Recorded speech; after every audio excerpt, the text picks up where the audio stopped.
doim ko'zingizdan ustozlar.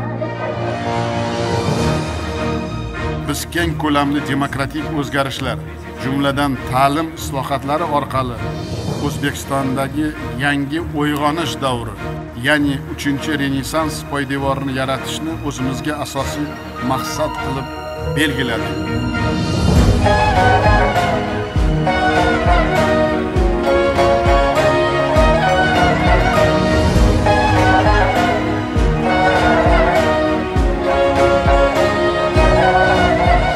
Biz har birimiz hayotda qanday muvaffaqiyat va natijalarga erishgan bo'lmasak, bu yutuqlarda sizlarning beqiyos hissangiz borligini doimo minnatdorlik bilan e'tirof etamiz.